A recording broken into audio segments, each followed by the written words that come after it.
Okay, welcome everyone. Croeso pawb to the Championing Inclusivity and Diversity in Industry and Academia Conference for Tourism, Hospitality and Events. So welcome back to those who joined us in the first session this morning. But if you did miss that session, you'll be able to catch up on the recording in a few days. So I'm Dr. Vicky Richards. I'm a senior lecturer here at Cardiff Met in Tourism and Events Management, and I'm also the leader for the Diversity and Social Inclusion module. I'm delighted to welcome our speakers to this session, and we're going to be hearing from Steve Clark from Festival Spirit, Ziad Khan, Debbie Anderson, and Natalia Kreese. So after all the presenters have spoken, there will be an opportunity to ask questions. If you wish to ask a question verbally or to sign a question, then please raise your hand and we will enable the microphone and the video for you. You can also, of course, type a question in the Q&A box down below on your screen. If you require live captions, then please turn the button on at the bottom of the screen as well. We also have with us two trainee BSL interpreters in this part as well. And here we have Leslie and Lucy. So welcome to both of you. So every part of the event will be recorded and all three sessions will be available on demand after the event on the link. So without further ado, we'll start the session by inviting Steve Clark of Festival Spirit, and his discussion will be on the accessible festival experiences for young people with life-limiting illness or disability. So thank you, Steve, over to you. Thank you very much, Vicky, and hello everybody. It's nice to be here and to have the opportunity to speak to you about Festival Spirit and what we do today. First of all, I'd really like you to imagine the first time that you went to a festival or to a concert and the excitement that you felt, the sights and the sounds that you experienced, the smells and the atmosphere. And I don't know if it was Britney Spears or Taylor Swift or whatever it was that you went to. For me, it was Deep Purple back in 1972, but that's a long time ago.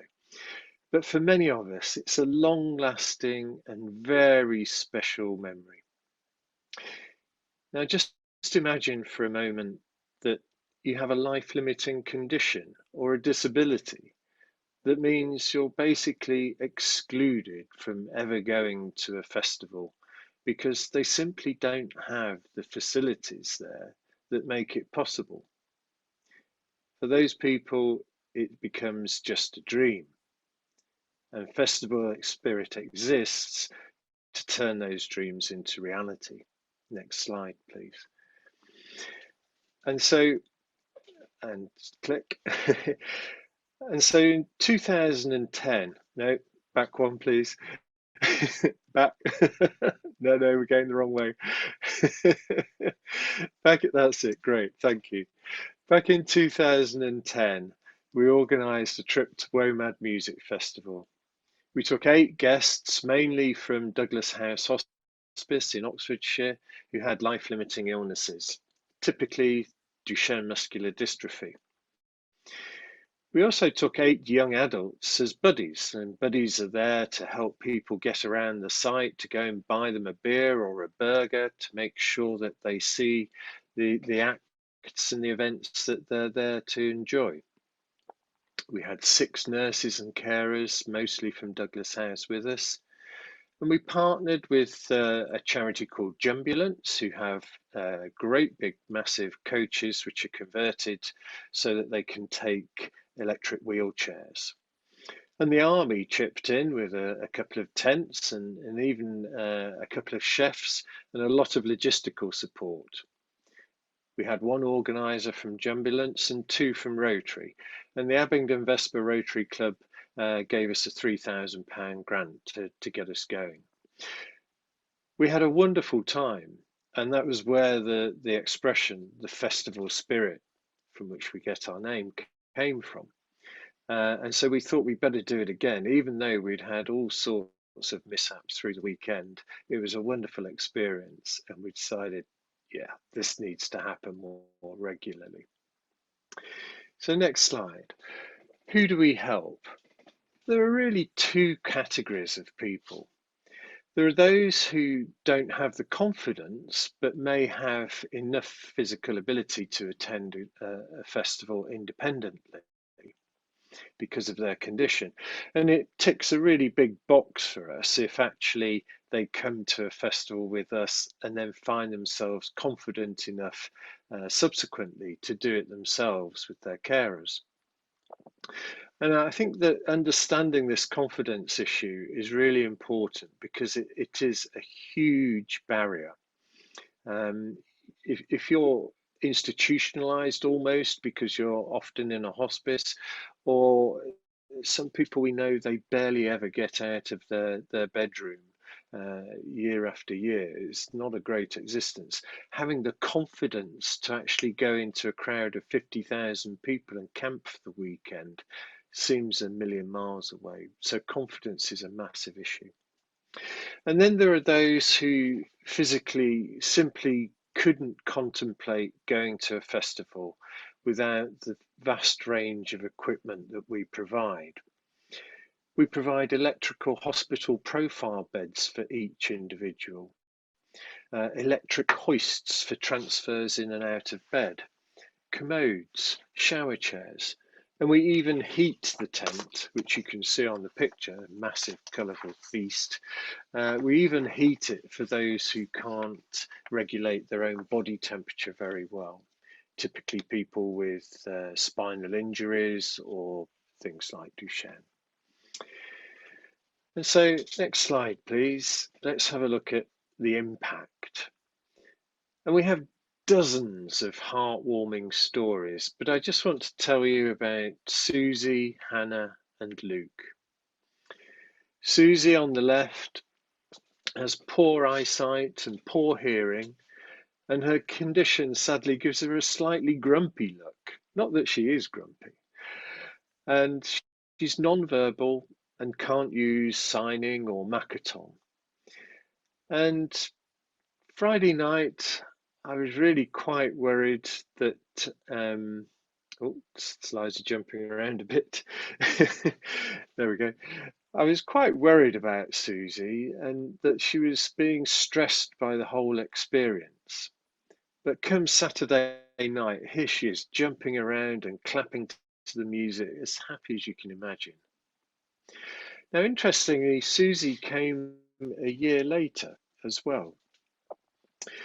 And the moment that she realised that she was outside the big colourful tent, she was jumping up for joy again. And that was a massive lesson to us that we just don't always know what's going on in people's minds when they can't actually communicate it to us in an obvious manner. By contrast, Hannah in the middle there was pursuing a brilliant academic career. She was a Cambridge graduate and was doing a PhD. She needed 24-hour oxygen, and that was fine until actually she ran out of oxygen when we were about a mile away from the tent, and I had to run back and get it while she was sat in the ambulance. But these things just happen and we get over them. But she'd never been to a festival before, and it was a long time ambition of hers. And when she got back, she wrote us a lovely letter, and this is part of what she said. And she described it as a chance to break away from the person that you actually are and spend one brief magical weekend as the person you'd like to be. With the practical restrictions sorted out by Festival Spirit, I was just for one weekend myself once again. I didn't dress up and become a Renaissance Madonna or a fairy queen. For me, the transformation was far more subtle. I was just myself as I should be, without the limitations imposed by my illness. For that one tiny glimpse, I can never thank Festival Spirit enough. And that's a common theme which we find with people who come with us on festivals, that they can just be themselves for a weekend, no longer defined by their wheelchair or defined by their illness or condition. And finally, Luke on the right there with his wife Sophie, who came to Glastonbury with us in 2011. Luke had suffered catastrophic injuries on active service in Afghanistan, including the loss of both of his legs. And this was the first weekend that he'd had outside of hospital or rehab. And as the rains came down on the first Thursday night and the mud started to build up, this brave young man was actually quite tearful, not knowing if he could actually make it through the weekend. Well, make it he did, and this is what he said in a note to us following that weekend. You've enabled my wife and I to try something new that we never thought we could do, and you've helped us realise we can. It's certainly given me the confidence to try more challenging things. Next slide, please. And certainly that's what he went on to do. Some of you may remember the Paralympic closing ceremony at London 2012, where a disabled man climbed to the top of the stadium, released the Union Jack and abseiled down. Well, that was Luke, and frankly, I still get hairs on the back of my neck when I tell that story. And to think that we played a part in bringing him that confidence makes us really proud. And he's since gone on to be a Paralympian himself, a pilot, and a father. Thank you.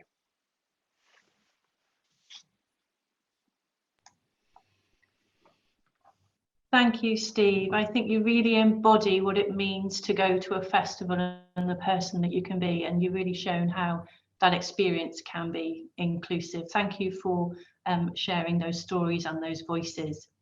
Okay, it gives me pleasure now to pass on to Ziad Khan, who is a digital analyst, and he's going to be speaking to you about accessible information and technologies, regarding the tourism systems for visually impaired people.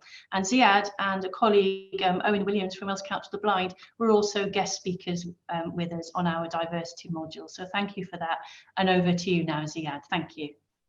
Thank you so much. Thank you so much, Vicky. Good morning, all. So for me, my journey started back in 1990 as a school leaver. At the age of 16, I joined a family-run travel firm. So that was my introduction into sort of the travel and hospitality industry. Deciding on a change of career, I decided to help out with another family, Cardiff-based family, with their business. And it was during this time that I suffered sight loss. So after finishing lunch and driving back to the warehouse where I was working, I parked my car, and going through the depot doors, I suffered a sudden loss of sight. Unbeknown to myself, I'd been suffering with glaucoma.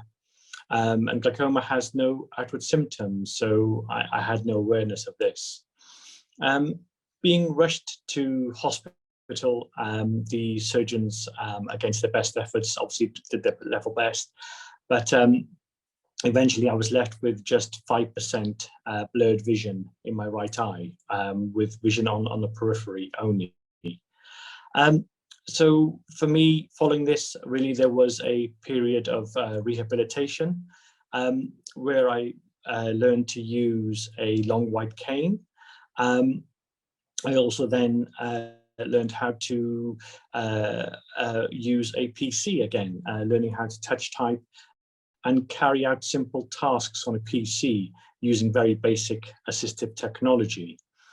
It was sort of during this time that a friend, finding out about my situation and organised a new phone for me, mobile phone. and it was the iPhone 4S. And some of you may recall, at the time there was a marketing campaign around how it might be of an aid or help to those with who have sight issues or no vision at all. And it was this Siri element that was newly introduced. And I can't tell you that at the time I was just using, just previous to that, perhaps an old Nokia phones, you know, the 3210. And so you can imagine, you know, getting my hands on an iPhone 4S, it was a revelation. I can't tell you the feelings that it sort of gave me. It was a lifeline, really. It brought the internet and all other forms of communication to my hand. So following this, I had an opportunity to work within accessibility. So I was invited to work at the Digital Accessibility Centre in West Wales, and it was there really as my role as a website analyst that my awareness grew of the importance of accessibility. So presently, I use assistive technology in the form of a magnification software, Zoom Text, that allows me to zoom in and out of content. I also test on tablets and mobile phones. So it was here really that the awareness grew, and the importance of ensuring that websites and apps are made as accessible as possible for potential visitors to an attraction or hospitality venue, because this is the very first impression that someone will perhaps get of that attraction or venue. So when they access that information, it's important that all the key information is made accessible to them. And for me, I use 3 guiding principles of being able to locate information once found, how well is it understood, and then being able to access it. And so with regards to locating information on a website, perhaps how easy is it to find the search tool? Is there a link for popular links that will just help somebody effectively find the information that they're looking for? Once they found that information, how easy is it to understand? Is there a logical flow of information that is fed to that person? And then finally, as with regards to accessing functionality, so that could be a multimedia player perhaps, or it could be something else, maybe just simply on a contact us form, you know, so inputting information. So that is all very, very important. Following this as well, then, you know, the opportunity of getting across key information. So it's important to consider alternate formats as well. So those could be in the lines of perhaps providing information in large print, perhaps also considering an audio file as well. Also, it's important to ensure that people can easily find contact information. So obviously, the more information somebody has before they arrive at the venue hospitality, the more confident they will be when they arrive. So basically, when they do eventually arrive at the venue, there are things to consider there. So things such as signs as well, ensuring that signage is well contrasted in well lit areas. Also, what is important as well is awareness training. So really allowing the opportunity for staff to understand how perhaps best to open up a conversation with a visitor on how they can help with their visit, and asking perhaps the right questions and providing key information. Something that I just missed out as well, that I found was really beneficial visiting a website, was a virtual tour. And what that allows a visitor to do is understand perhaps what they will come to expect when moving around a venue, and that again gives them the confidence as well before they arrive. And you'd be surprised, because I was speaking to friends, like how many people tend to sort of almost mind map a potential sort of visit and journey through and by the information that they gather from the websites. So that is really important aspects for a visitor when they arrive. And also with regard to the awareness training as well, sometimes, you know, what would be really key as well is perhaps ensuring that the visitor on the day, that they're perhaps given an emergency contact mobile number, or perhaps even a pager. I've gone to an event, and it's been a case where I've gone independently. I've gone into the toilet and just had a bit of a mild panic because I just couldn't find sort of my way out. And often you sort of try to grab the first thing, and it's a fire alarm or something else, or something. So perhaps a pager, or maybe I always have my phone on my person. To be able to contact somebody would be really reassuring. So really, I think for people really with visual impairments, and for people with no vision at all, trying to get across as much information as possible, key information that will help them, provide them with confidence when they're at the venue, will obviously always be of beneficial help to them. Thank you.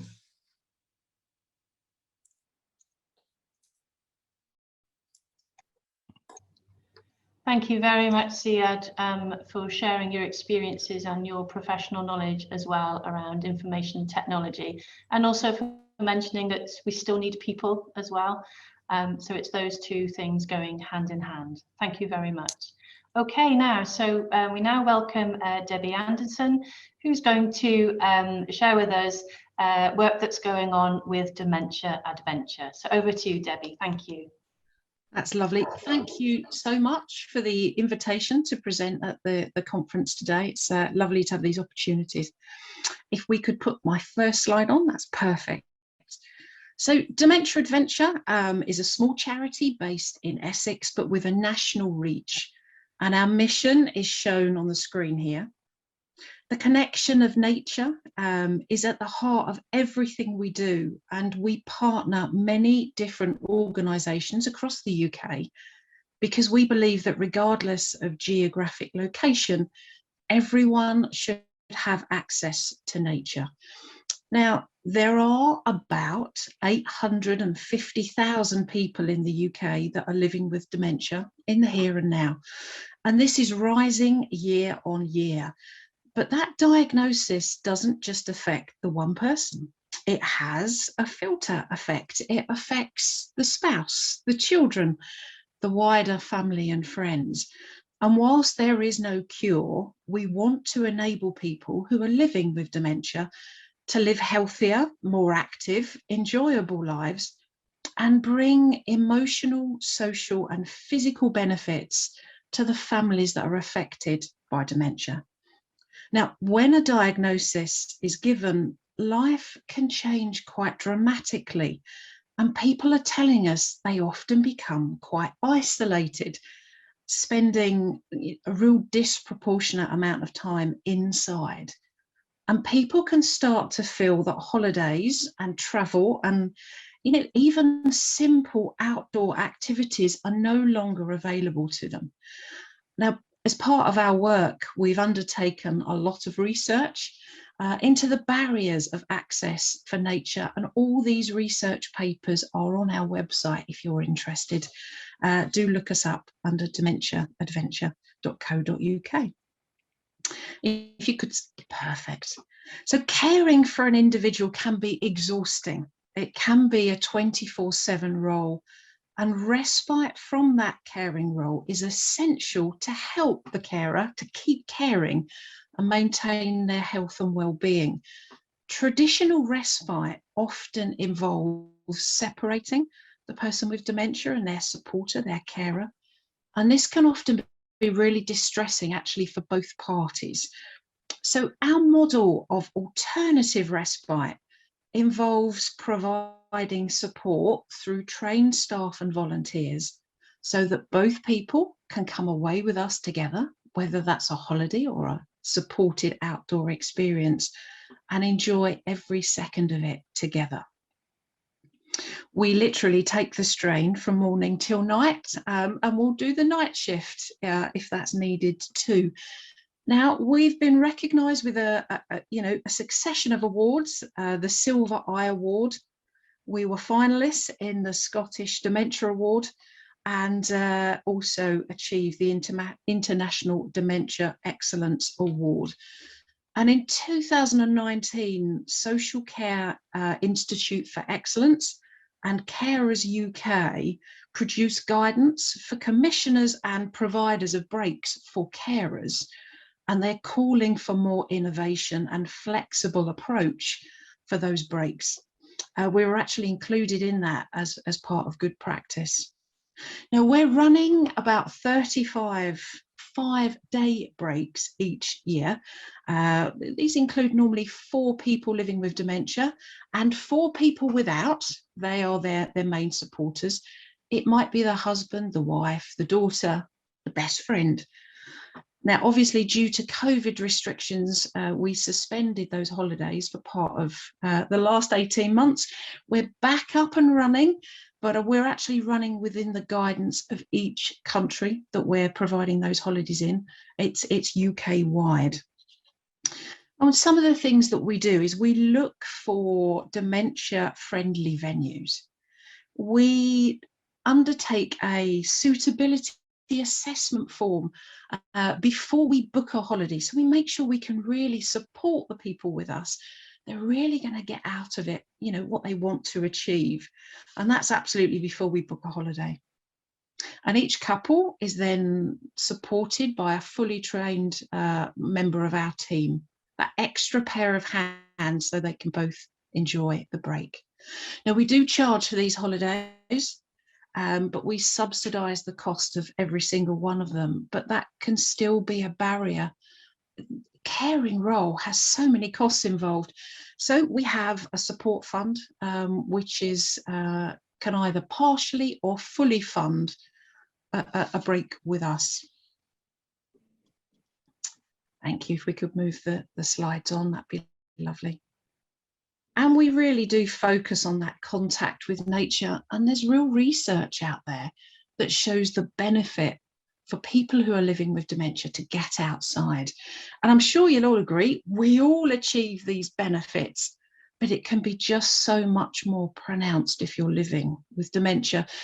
And during lockdown, people have been telling us their symptoms have progressed dramatically due to lack of connection, lack of conversation, and even more time spent indoors. Some are now just worried about stepping back out over that threshold. And quite dramatic research has been produced quite recently by Carers UK called Breaks or Breakdown.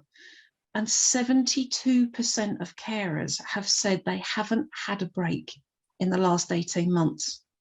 74% of them are exhausted, and over 50% said if they could have a break, they'd really focus on their own health and physical well-being to ensure they can continue their caring role. Next slide, please. So we really do need to be inclusive and really factor in the needs of people living with dementia and their carers when we are designing our holidays and adventures outside. Next slide, please. Nature is just such a great distractor. When we're outside, you know, we don't need a topic of conversation.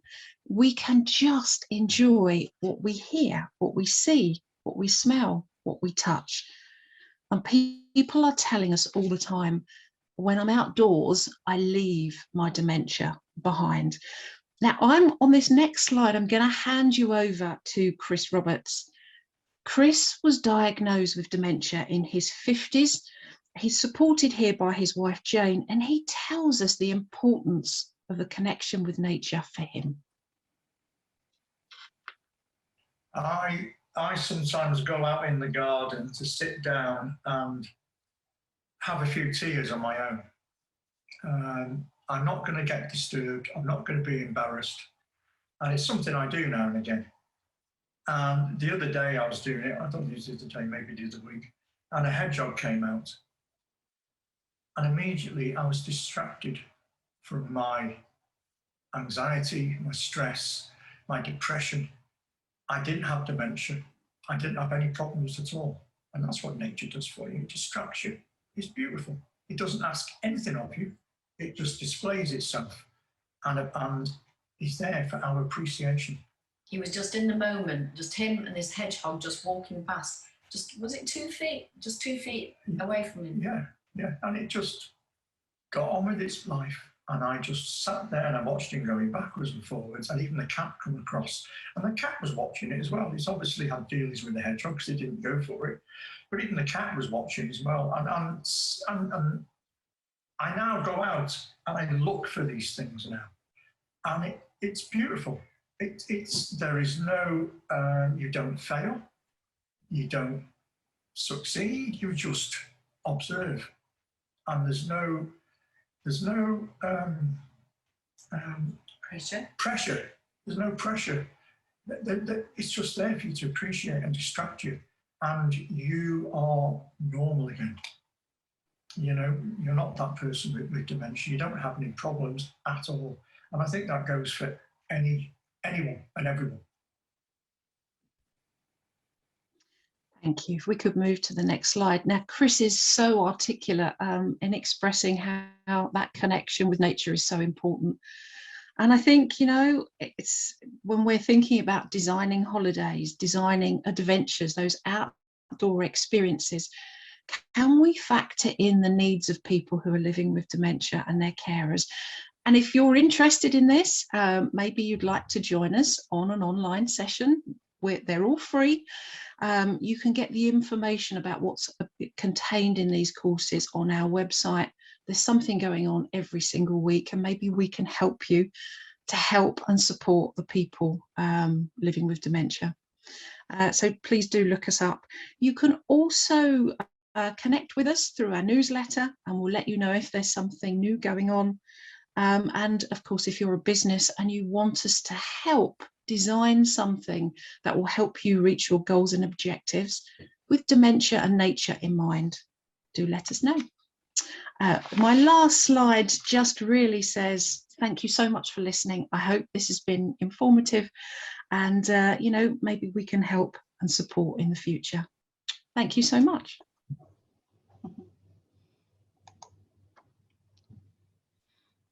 Thank you, Debbie. That was a wonderful presentation, and I personally didn't know a lot about your organisation before we got in touch. So I know for sure we'll be directing our students towards your online training. So thank you very much. So that, you know, the power of nature, as you say, and how everyone should be included and what that can bring to people. Thank you very much indeed. Thank you. Okay, so on to our last speaker for this part. So Natalia Crease is a Cardiff Met events management student. She has just finished her final year of her degree, and she's here to share with us her dissertation project, her research and her findings on media representation of LGBTQI events. So over to you, Natalia. Thank you. Hello, my name is Natalia Crease. I am a former Cardiff Metropolitan University student. I am looking to do a Master's in Strategic Marketing in the future, and that leads me perfectly on to my research project today. So my research project was an investigation into the UK media's influence on public perception of LGBTQIA representation at Pride festivals. So why did I undertake this research? Well, I found a growing frustration within myself when trying to answer practice questions in theory due to the lack of overlap between queer and communication theory.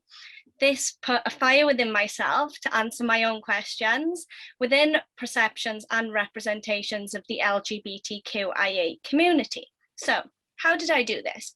I started by setting a foundation of knowledge for myself using queer theory as a paradigm, which queer theory means whatever is at odds with the norm. I then used media influence, which means that reality is based off the media and our perceptions are based off what the media is telling us. I then also used representation and social cognitive theory, which social cognitive theory, if you're not familiar with already, is all to do with the exposure and our values and beliefs and perceptions being based off social cognitives to do with the media exposure. Now, that is just some of the many theories I use within my work that is going to set the foundation of knowledge to the results I'll be displaying today. So within this presentation, I hope to bring theory to practice, starting with my mixed methods, just to give you a foundation of knowledge to what facilities I use to facilitate the project. I'll then briefly overview my results, and then I will wrap up by giving actions to industry and maybe practice going on further. Next slide, please. Okay, so my mixed method approach. So I had two objectives here. One was to find the representation of the LGBTQIA community, and the next was to find the perception. So how I did this, I used WordStat, and how I embedded this was I used 8 media news articles from the UK. I used multiple editions of these, and I embedded it into WordStat. If you're not familiar with WordStat, it's a opinion minding software. I mainly use CentiWordNet. Now, CentiWordNet is a dictionary setting, and you use 3 numerons within this to test positive and negative word associations, fitting perfectly into the project, as it's all to do with representation. So once I had done that, I used a keyword analysis to thematically organize my data. Once gaining all the representation data, I embedded this into Qualtrics. Now, Qualtrics, if you're not familiar, is a software for surveys. I designed my software here, I distributed it to over 200 people, and I analyzed my data using crosstabs and weightings, leading me perfectly on to what results I gained. Next slide, please. Perfect. Now, this is a quick snapshot overview, as it was a 7-month project, and if I was to describe my 400-page dissertation, we might be here till tomorrow. But I will start with the most important results that I think are beneficial to you. So media agenda setting was the first result I found. So this, how I did this was I took the demographic of what newspaper individuals read, I grouped these together, and I asked them how they felt towards the headlines, both positive and negative. I found that there was a lack of correlation between what newspaper people read and what the newspapers were stating themselves, which was unusual, as according to theory, there should be links between perceptions and the overview of the participants' representation and perceptions.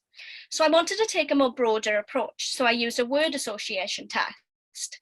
And how I did this was I took the media agenda setting from the newspapers, context and headlines. I then found that there was a more negative representation of pride parades in the UK. But surprisingly, and contrary to theory, I found that the public agenda perception was very positive, with all 200 participants associating 3 particular words with the actual pride parade, which was very positive, which again disagreed with theory. So I took it upon myself to take results 1 and 2 and figure out if there was a media influence, where was this influence coming from? This leads me to test 3, the social cognitive test. Now, how I did this is I used my demographics of media influences, and I found where people were gathering the most information from, this being social media, and I found their values and impacts being Fifth Estate, which is social media journalism, which is not surprising, as with this conference, inclusivity and diversity tends to be seen on social media due to the limited geographics and the limited resources and information. What I mean by this is mainstream media may not cover a topic you might see today being discussed, whereas you may see it on social media journalism. This significantly impacts research, and it shows that changing dynamics from a two-way system of mainstream media based on our reality is beginning to change. And I'll get on to one key result in the next slide to do with this. My 4th test was the framing test. Now, framing is how the media frames information for us. So I ran 2 tests here. I wanted to see how important the contextualizing of information the media has. So how I did this was I took a poster from BBC and which was painted very negatively. I just took the poster without the context, as the poster was cancelled in London Pride. And surprisingly, the poster was described very positively, with positive attributes being linked to the poster, which showed that contextualizing information is interesting when it comes to media framing. I then did a second test where I took media headlines, both positive and negative, and I also took images, both positive and negative, and I wanted to see if people could interlink them together. What I was doing here was contrary to past research. It stated that you needed a high level of research to be able to link these two together. Although this study showed me that contextualizing information is vital, as our cognitive perceptions can make natural links, with majority of the people actually filling the survey being able to make these natural links together. Next slide, please. Okay, so that brings me to my model change. So the model before, within the study of journalism, perceptions and media, stated that it was reality, the media's agenda of reality, and then public perceptions of reality. Now, fifth estate is social media, obviously not mainstream, but as shown by my results, the exposure, the values and beliefs that people withhold within social media is becoming very high. So I believe that social media, fifth estate, should be embedded within this model to see if reality and public reality of agenda setting is actually changing due to social media and the exposure. Next slide, please. Okay, so actions. What can you take away from this? So my message to any industry would be do something, and do something with positive representation. And the reason I say this, and I've stated one of my key results here. So I asked, how often do you see the Pride Parade reported in the media? And I also asked how much of a great deal of impact this will be. So for newspapers, a great deal of impact was 0% always, and 0% never, which surprisingly, a great deal of impact with social media. 40% say they always see the Pride Parade, and 60% say never. And this is because the algorithm is built to you. So whatever you see on your social media pages is often to do with your links and stuff that you have liked in the past and your exposure. So my message is do something, because it's vital that to do with cognitive perception, that the exposure is out there and people see these representations in a positive light. But if you're going to do this, the second layer to this is to strategically implement through your visions, your values, your goals, your communication and your hierarchies. And the reason you do this is you'd avoid two things that I'll get onto now, but you also have that communication and then long-term goals and settings. And the two things you really want to avoid is gay window advertisement and gay vague. Now, this is coded advertising appeals.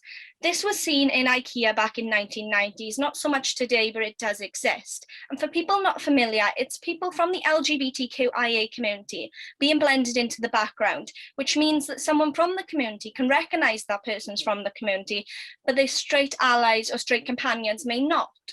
Now, this is not good representation. You're blending people into the background and you're not bringing key issues to the forefront. The second, in the contrary, completely opposite, is pinkwashing. Now, pinkwashing is to do with trends and economic benefits, and you're probably seeing this now in Pride Month, as people will jump on a trend and put a rainbow on quite literally anything, which is not beneficial to the community. And this is why I suggest strategically implementing these into long-term goals. So my main overall message is do something, as it's vital that people are exposed for their cognitive behaviours, and exposure is key, but also strategically implement these into your vision and values of your company. Next slide, please. So I've just popped up my contact information, and I'd like to just close off and quickly thank Helen for being absolutely amazing. She was my dissertation supervisor, and without her, I truly wouldn't be able to do the project. And I'd also like to thank the university, because I gained support from everyone in the university, and for Vicky for teaching me inclusivity and diversity in year one, as without that module, I would have never come up with this research and be able to create research that I hope that one day will be published. We'll see.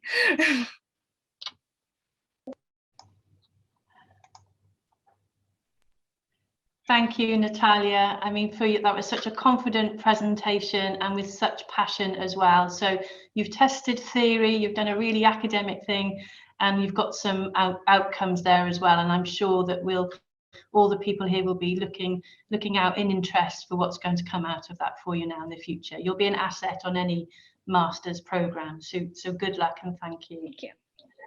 Okay. All right, so we've come to the end of our presentations now in part 2. So now's our chance for our Q&A session. If you'd like to ask a question verbally or sign a question, then please just raise your hand and they'll let us know that you want to do that, and we can put the microphone and the camera on for you. Otherwise, please do feel free to write a question in the Q&A and I will put them then to the panel. Okay, so we'll see what questions we have coming through. Okay, so the first question then, I mean, this probably could be to anybody on the panel. Within academia, we have produced excellent research on the barriers to travel and tourism experience for people living with disabilities, especially in the past 20 years. Including Dr. Richards, thank you. Yet industry and indeed society in general continues to struggle in that delivery of accessible experiences. So how do we bridge those gaps? I don't know who would like to answer that that question. Would you like me to start? Yeah, that'd be lovely. Thank you. It's a really good question, and you know, I can only focus really with a view of people living with dementia. That's the research I've seen. And, you know, the voices of people living with dementia are really, in the last 10 years, are now starting to really be heard, and they're pushing to have their voices heard, which is exactly what we need. And I think within tourism, we're all such individuals. We all expect something very different from our travels, from our holidays. Not one resolution is going to fix it for everyone, but we need to keep hearing the experiences of people, the good and the bad, looking at those barriers, bringing together best practice. And we've heard some, I think, really good things today, some of the really good practice, bringing the skills of individuals and organisations together and sharing to continue to overcome those barriers. And it's been really lovely to take part in the second part today, because I've heard some really lovely things. We need to be sharing. We need to be sharing the good practice that we all publish. And I think that's a really good place to start. Thank you, Debbie. Okay, I'll move on to another question. This is quite a challenging question, I think. It's known in many countries that in Latin America, for example, there's a serious problem of inclusion in tourism in these countries. What effective and quick actions do you recommend to these countries to make them more inclusive in their tourism offer? Does anyone want to try that one? I mean, it could be events, hospitality. I mean, tourism here is covering a whole range. It is huge. I'll if anyone wants to come in, do interrupt me. I could talk for England, as you've obviously realised. Again, I think it's sharing. With Dementia Adventure, we are a charity, and I've said this before. We want to spread those positive messages, and we don't hold those back to just people in the UK.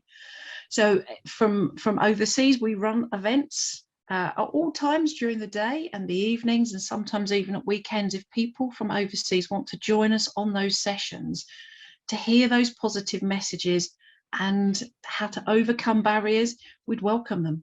We really would welcome them. Yeah. Yeah, I really don't think there are any quick fixes at all. It's long-term education ultimately. We still come across quite a lot of prejudice against disabled people. It's sad. Yes, thank you. Actually, Steve, we've got a question for you directly. Do the festivals contribute something to your organisation to cover the costs of what you do? It's a good question, actually. And we get a great variety of reactions. There are festivals who won't have us because we take up too much space, and although we did manage to get to Glastonbury once, they won't have us. And Yeah, I spent most of my career in finance of one sort or another, and I have to say that Glastonbury, for all its virtue signalling, is quite the most commercially rapacious organisation I've ever come across. Had a great time there, but there were downsides. On the other side, WOMAD, very accommodating as regards space, and they also discount the tickets for us.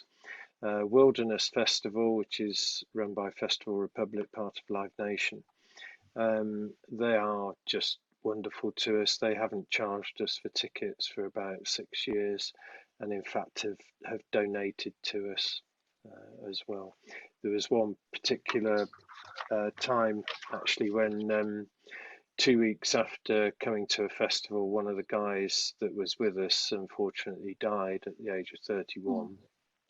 And I always write to the festival organisers afterwards and explained this, and sent a video of him singing his heart out to some Coldplay song, and they said they'd pay for the funeral, which they did, which was astonishing. So very variable. Yeah, yeah. I mean, maybe just a general question to everybody. You know, how are we going to break down these prejudices? Is it still about just sharing and awareness, training, and so on? I mean, we've been doing that for 20 odd years, haven't we? What needs to change to kind of accelerate that, perhaps? I guess one of the things we do see is a greater awareness, but also what one might call the disability pound, if you like. I mean, people do have money to spend, and if you ignore that section of society, then you are losing out. I think, you know, I was very sad once when reading a festival website, they were talking about inclusivity and diversity, but to them it was only about gender. There was nothing at all about ability.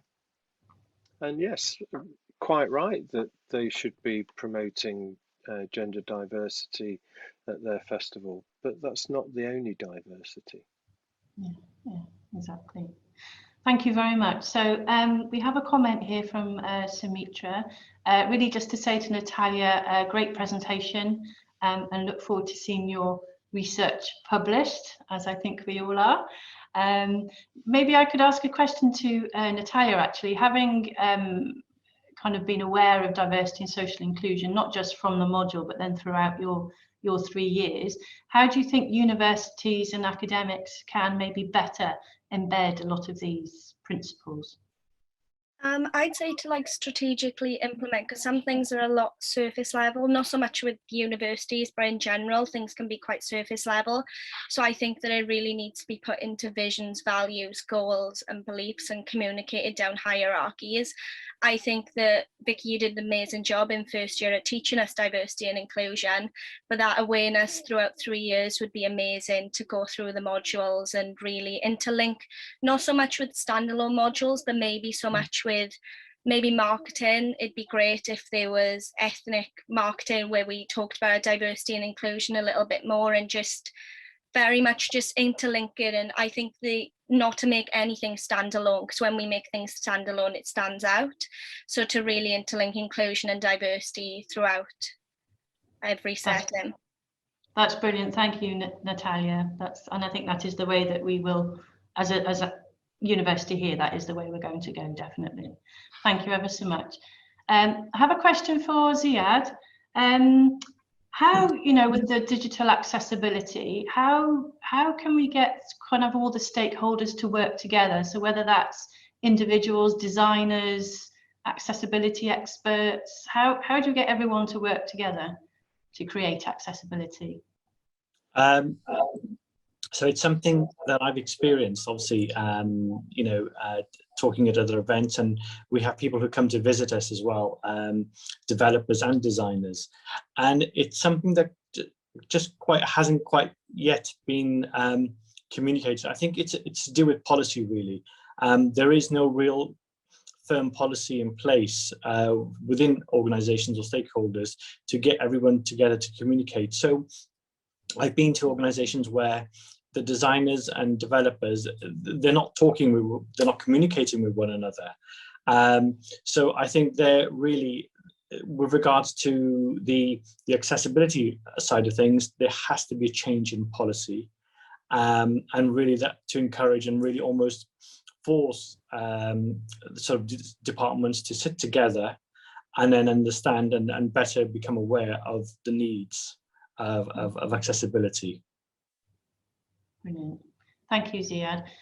We're now up to time now. So again, thank you very much to our presenters. It's been really interesting. Thank you for answering the questions. We haven't got time to answer some that are in there at the moment, so hopefully we'll be able to come back to those if we need to. So that's the end of this session. We start back then at 12:45. So again, just click on the link at that time, and then we'll have our last session then, part 3. Okay, so thank you very much, everyone, and see you again soon. Thank you. Thank you. Bye. Bye now. Bye. Bye.